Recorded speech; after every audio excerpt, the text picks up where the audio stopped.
Our 10th question is by B. Davis on YouTube. And B. Davis wants to know, how have you adjusted to being back home? Oh boy, this one is going to be difficult, just like the last one. I'm trying to get the difficult questions out of the way so we can talk about fun stuff. I don't know, snakes. Can I maybe just ramble about this one? How have I adjusted? Or other people want to know, how am I feeling? The answer is, I don't know. That's the short answer. I really don't know.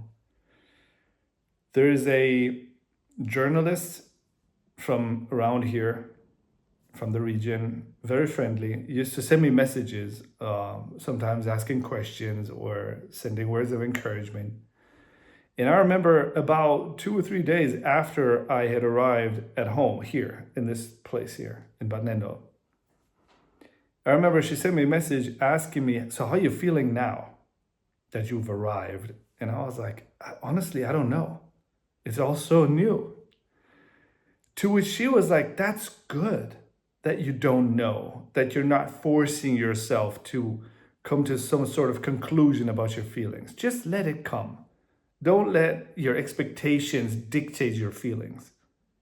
It made sense to me. It made sense to my therapist. So I was like, okay, I'm just going to take it easy, just observe. And then like a month later, I get another message from the journalist and she's like, so how are you feeling now? I was like, well, to be honest, I still don't know. She's like, that's fine. Just keep observing, be open. I was like, all right, I'm going to do that. And then at some point, the messages stopped. And now it's been like 9 months? I arrived here on December the 12th of last year. Now it's September 5th, 9 months. I've been here. I also haven't been here. I've been traveling, not walking, not biking, not doing anything interesting in that sense. Just visiting family, visiting friends. It feels like for so much time I haven't really been here. So now I got so much catching up to do. And so I'm still living out of my suitcase or my backpack or like the little bags that I have. And it's tiring. And I still don't feel like I have arrived. Where have I arrived?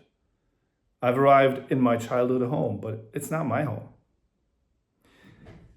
I remember when I was still walking, there were moments of doubt and moments of despair.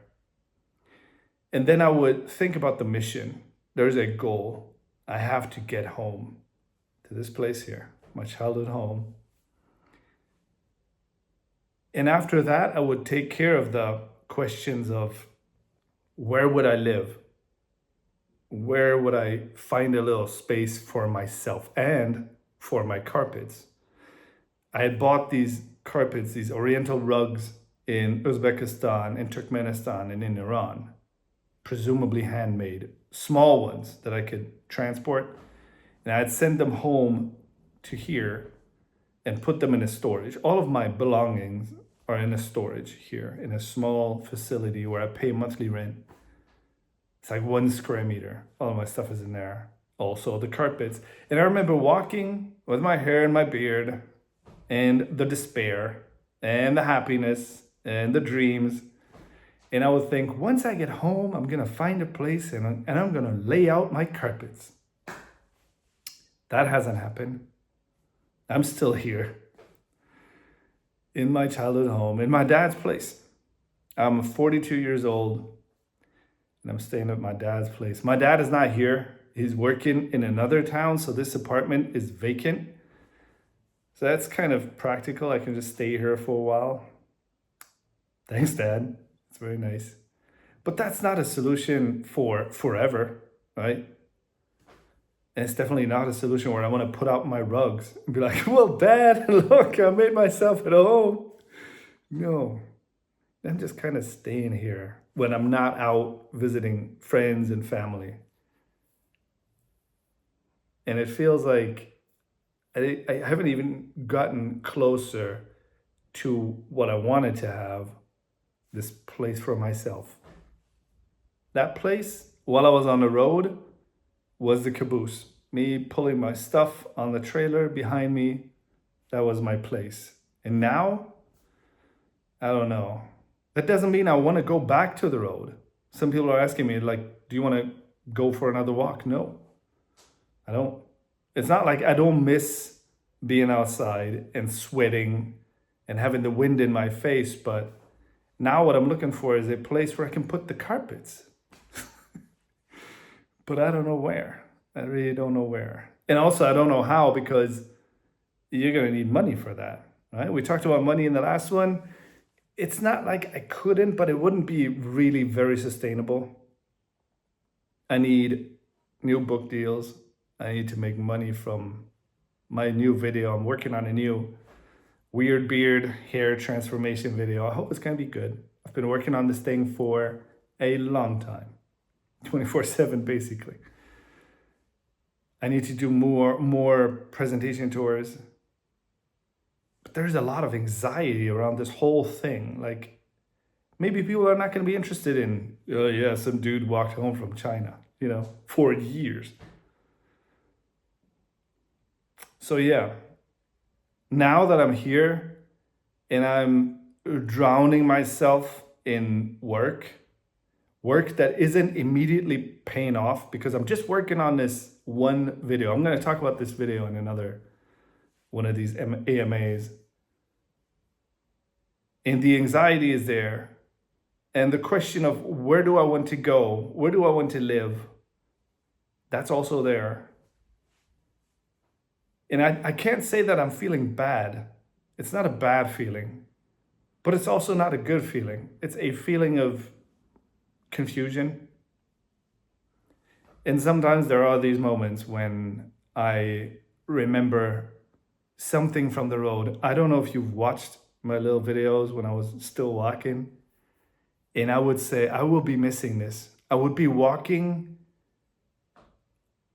and I would hear my footsteps on the gravel. And I would look at the setting sun. And there would be a little bit of wind in the trees. And I would be like, I know that I will be missing this. And it's true. I do miss it.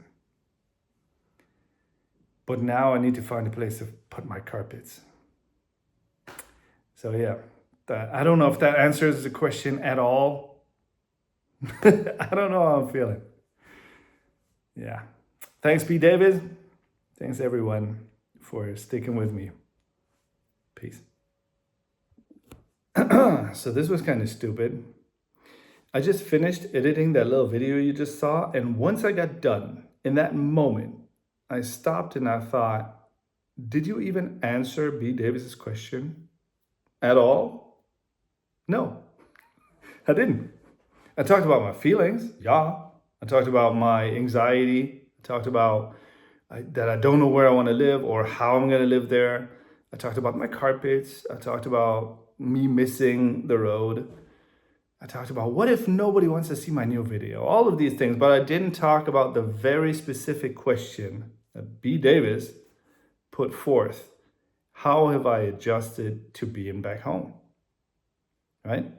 Because I don't know why I'm just understanding this now.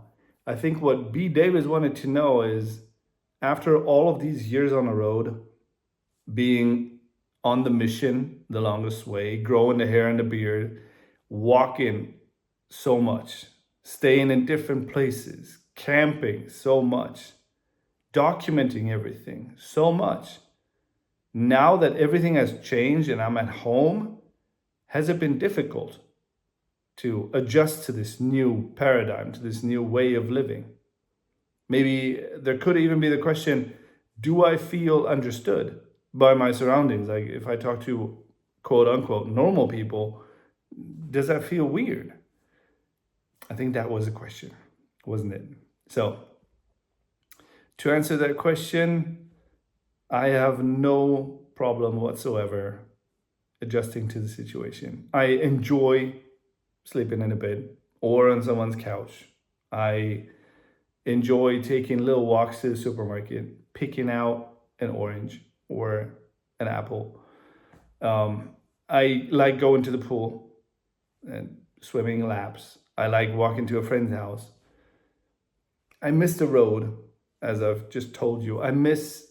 Or I would like to have my own place where I can put my carpets, but I have no problem whatsoever adjusting to this lifestyle. I enjoy um, being quote unquote normal. This is nice. And I don't feel misunderstood at all. I talk to people and I don't feel like they can't share or understand my experiences. And I think it's because one thing that became clear on my travels was that everybody, this is going to sound so like Paulo Coelho bullshit inspirational stuff for Instagram, but everybody has a story. Really. I'm not kidding. You talk to the most quote unquote normal person that superficially has no story whatsoever, just give them time. Just be patient. Let them talk. And after a while, the most outrageous stuff is going to come out. Like everybody has skeletons in their closet, weird relatives, weird fears and anxieties, and just stories. So, okay, I got a story. I did a thing. I tried walking back from China and somehow I made it. But other people have their own stories. So I don't feel like I talk to people and I can't relate or they can't relate. It's just different. It's really nice to say that and mean it because it's not just some humble brag bullshit. It isn't. I have listened to so many stories on the way. You don't need me to walk around and collect them. They're all there. So yeah, I think that is the answer to the question. How have I adjusted to being at home? Nah, it's fine. I would actually like to have more of a home where I can put the carpets. Thanks, B. Davis. Peace.